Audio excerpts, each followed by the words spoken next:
Okay, family, I watched a few videos on the Danish deception, and I know I'm a little late. I'm always late on these topics, and I'm no one to give my 2 cents because if you know me, you know my story. So I just have one thing to say, and it may be a little controversial, but I have one thing to say. I saw a few of the videos. I couldn't watch the full thing. I think it's like 27 episodes. So I saw a few videos and I also saw a lot of people's highlight.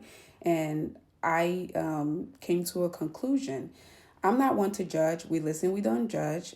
But one thing I want to say is I think, and don't hate me for this, but I think they both used each other. Okay? Because what really, really got me was that after our good sis found out all of these things, she still didn't leave. Not only that, she begged him not to leave her. And also, he was the one who actually left her. Okay.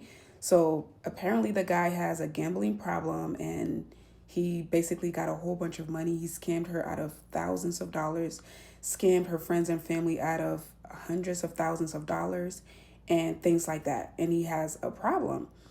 She, on the other hand, I feel like made herself a little too much of a target in the sense that even when this was happening, she was still exposing herself to the madness. There's a difference between when you don't know who this person is and you start to find out who they are, and then you give them one or two chances, and the more chances you give them, it gets worse, and you choose yourself, choose your peace, and walk away. That's a whole different difference, and the person is coming after you. That's different.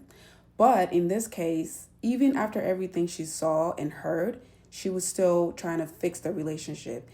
So this is why I said they used each other, because I feel like she liked making the couple content, especially the interracial content. She liked the uh, attention she was getting from her peers, especially people from her country or other African country who idealize and worship the white king, I guess.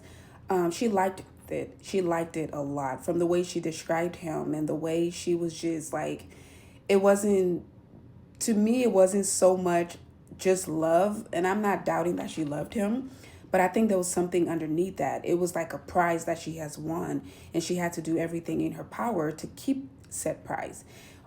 So even when everything was happening, I feel like she knew at some point, because again, I've been in the situation. You start to know and you choose whether you're going to stay and pretend like it's not happening because you want to keep that situation going, or you can just walk away. My case, I walked away. Did it get worse after I walked away? Yes, but I walked away. And I can say with my full chest that I feel so proud of myself, even though things went to hell afterwards. But I feel proud that I didn't have to stoop to the level of even begging the person to stay with me and things like that. If anything, it was the other way around.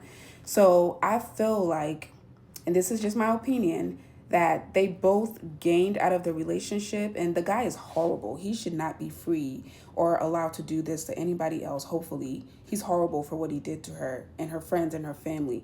But she's not 100% innocent either, because again, if you're naive and you're blindsided and you don't know a lot of this stuff and it happens, that's a whole different thing versus knowing and knowingly letting yourself go through it. And even when the person tries to stop it by getting a divorce or leaving you, you hide their passport and you're kind of begging them to stay. That's just my 2 cents. But yeah, the Danish deception, I try to avoid it because, again, I'm no one to judge.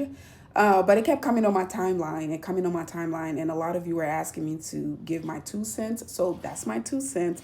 Let me know what you think down below. And I'll see you guys in the next one. Bye.